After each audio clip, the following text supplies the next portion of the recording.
Friends, ఇప్పుడే అందిన తాజా వార్త. ఏపీలో దివ్యాంగుల పింఛన్ల తొలగింపు ఇకపై వీరికి మాత్రమే. ఇక వీడియోలోకెళ్తే 41 మందికి ఆగిన పింఛన్. ఏలూరు జిల్లా దెందులూరు మండలం కొత్తగూడెం గ్రామంలో 41 మంది లబ్ధిదారులకు పింఛన్ ఇవ్వలేదు. వారు మంగళవారం గ్రామ సచివాలయం వద్దకు వచ్చి తమ పింఛన్ ఎందుకు ఇవ్వలేదని కార్యదర్శిని ప్రశ్నించారు. అనంతరం గ్రామ సచివాలయం వద్ద నిరసన వ్యక్తం చేశారు. నిరసన తెలుపుతున్న వీరిని సెల్ఫోన్లో ఫోటోలు తీస్తున్న వైఎస్ఆర్సీపీ కార్యకర్త తేడా శ్రీనుపై ఇద్దరు టీడీపీ కార్యకర్తలు దాడి చేశారు.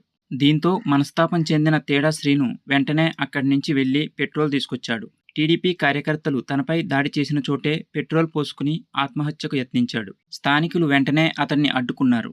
సర్పంచ్ పర్సా లక్ష్మీ సుజాత, వైఎస్ఆర్సీపీ నేత పర్సా కనకరాజు సూచన మేరకు వైఎస్ఆర్సీపీ నాయకుడు ఉదయ్ భాస్కర్ తదితరులు శ్రీనుని ద్విచక్ర వాహనంపై భీమడోలు వైద్యశాలకు తీసుకెళ్లారు.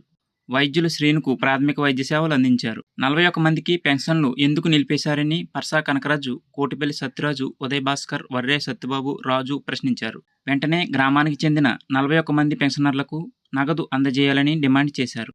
ఈ విషయాన్ని మాజీ ఎమ్మెల్యే కొటారి అబ్బయ్య చౌదరికి, ఏపీ ఆయిల్ ఫెడ్ మాజీ చైర్మన్ కొటారి రామచంద్రరావుకు తెలియజేస్తామని, కలెక్టర్కు ఫిర్యాదు చేస్తామని చెప్పారు.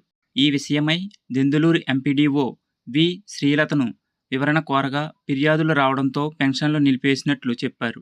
వాటిని పరిశీలించి విచారించిన తర్వాత చర్యలు తీసుకుంటామని తెలిపారు. వికలాంగులపై కక్ష. గుంటూరు జిల్లా గరికపాడులో ఈ నెల 1వ తేదీన 11 మంది వికలాంగుల పింఛన్లను టీడీపీ నాయకులు నిలిపేశారు. వీరు వైఎస్ఆర్సీపీ సానుభూతిపరులని, దొంగ సర్టిఫికెట్లతో పింఛన్ తీసుకుంటున్నారని అధికారులకు పోస్ట్ ద్వారా ఫిర్యాదు చేశారు. వారికి పింఛన్ పంపిణీ నిలిపివేయాలని డిమాండ్ చేశారు. దీంతో 11 మంది వికలాంగులకు అధికారులు పింఛన్ పంపిణీ నిలిపేశారు. ఈ విషయమై ఎంపీడీఓ రామకృష్ణ మాట్లాడుతూ 11 మంది నకిలీ సర్టిఫికెట్లతో పింఛన్ తీసుకుంటున్నారని, వెంటనే వారికి నిలిపివేయాలని గ్రామ టీడీపీ నేతలు నోటీసులు పంపడంతో ప్రస్తుతానికి నిలిపేసినట్లు చెప్పారు. రాష్ట్రంలో ఇంకా ఇలా నకిలీ సర్టిఫికెట్లతో ఎంతమంది దివ్యాంగులు ఉన్నారో వెలికి తీయాలని వివరించారు. నిజమైన దివ్యాంగులకు మాత్రమే నగదును అందజేయాలని తెలియజేశారు. మరిన్ని తాజా వార్తల కోసం మన ఛానల్ని సబ్స్క్రైబ్ చేసుకుని పక్కనే ఉన్న బెల్ ఐకాన్లో ఆల్ని యాక్టివేట్ చేయండి. వీడియో నచ్చితే ఒక లైక్ చేయండి. Thanks for watching.